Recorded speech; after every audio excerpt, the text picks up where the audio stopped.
A review published in the December 2019 issue of the journal Infectious Disease Clinics of North America concluded the SARS epidemic demonstrated that novel, highly pathogenic, highly disease-causing viruses crossing the animal-human barrier remain a major threat to global health security. Little did the authors know that by the date of publication, just such a virus was brewing. It will not be surprising if new coronaviruses emerge in the near future. Read another review a few months before. It is highly likely that future SARS or MERS-like coronavirus outbreaks will originate from bats, and there is an increased probability that this will occur in China. These warnings aren't new. Dating back more than a decade, the presence of a large reservoir of SARS-like coronaviruses in bats, together with the culture of eating exotic mammals in southern China, is a time bomb. A time bomb that just went off. Now I hope you can understand how Dr. Lee's 7 SARS cases confirmed forewarning was so ominous. That's why I did the last video about SARS, because it gives some context. It wasn't the SARS coronavirus he found, though, the cause of SARS, severe acute respiratory syndrome, but instead a virus that would come to be known as SARS coronavirus 2, the cause of COVID-19, short for coronavirus disease 2019. Before it became known as SARS-CoV-2, though, it was just the Wuhan seafood market pneumonia virus. According to the director of the Chinese CDC, ground zero for the COVID-19 pandemic was the Hunan market in Wuhan, China, where most of the first human cases could be traced back. Described as the largest wholesale seafood market in central China, the Hunan market reportedly also sold 75 species of wild animals. If you want to see what that part of the market looked like, you can go to bit.ly/Hunan market, but I'm not going to show the photos because some may find them disturbing. Although there are fish coronaviruses, 90% of the samples that turned up positive for the virus were found in the section of the 500,000-square-foot seafood market where those photos were taken, the part that trafficked in exotic animals sold for food. The fact that the genetic sequences of the viruses obtained from some of the earliest human victims were 99.9% identical, despite the rapid mutation rate of coronaviruses, suggests the current pandemic originated within a very short period from a single source.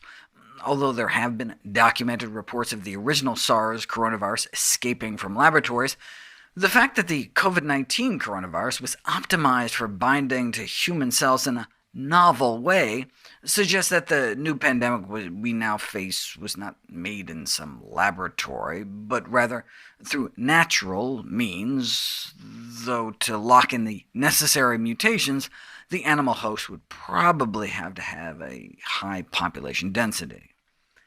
The new coronavirus appears to share a common ancestor with the original SARS virus, for which it's about 80% identical, but it's more than 95% identical with a coronavirus found in a bat in 2013.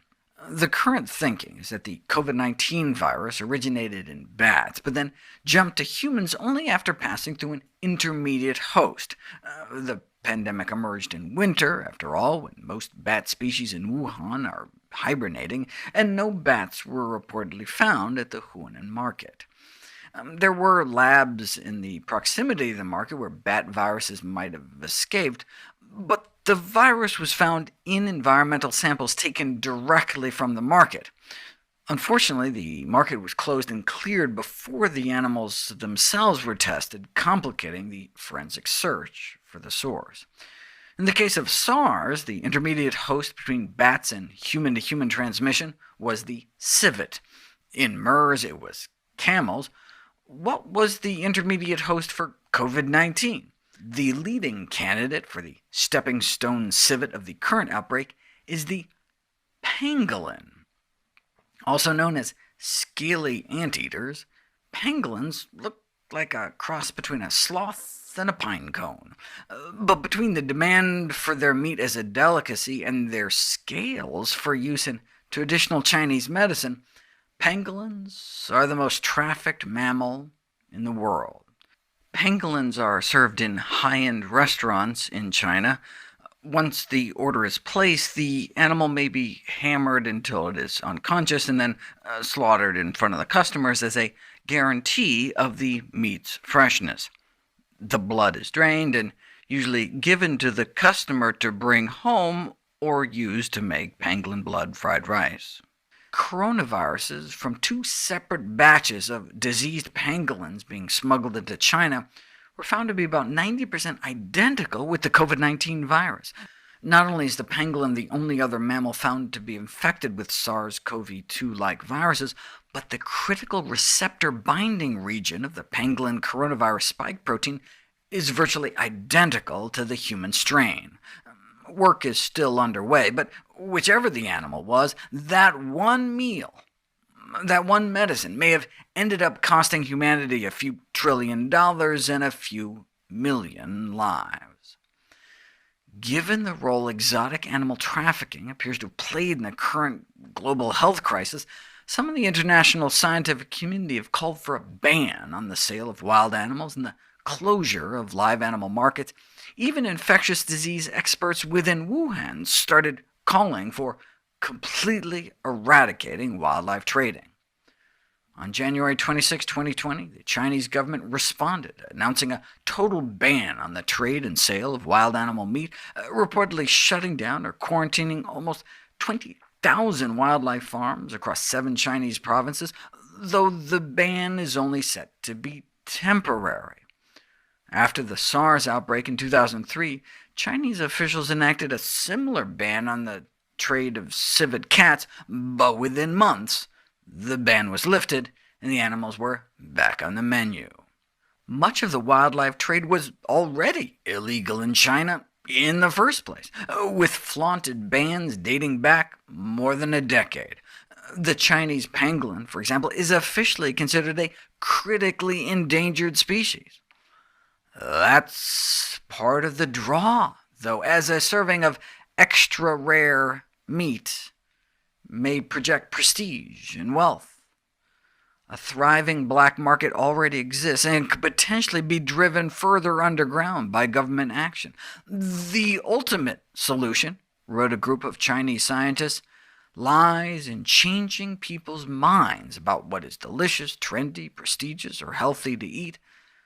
Having spent the bulk of my professional life trying to get people to eat more healthfully to prevent chronic disease, I can certainly relate. In the unlikely event the current ban was to be made permanent and was enforced effectively, there remains a glaring loophole.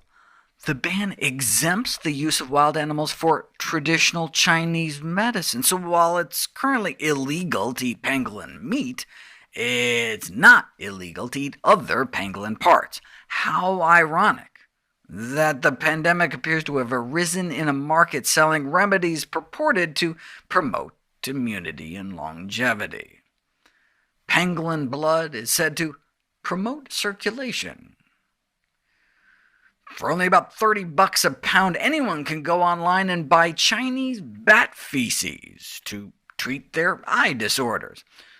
While the drying of excrement would presumably inactivate coronavirus, the trade and handling of live and recently killed bats for their use in traditional remedies could infect people directly, or certainly introduce opportunities for cross-infection with susceptible animal hosts. Now, it's easy for xenophobic Westerners to condemn cultures consuming rhino horns, tiger bones, and pangolin scales, or manifestations such as mukbangs, live-streaming broadcasts of people eating bat soup and the like. But, as I discuss in my new book, the last pandemic, the 2009 H1N1 swine flu virus, arose not from some backwater wet market in Asia, but rather was largely made in the USA from industrial pig operations in the United States. So for the emergence of SARS-CoV-3, we may need look no further than our own plate.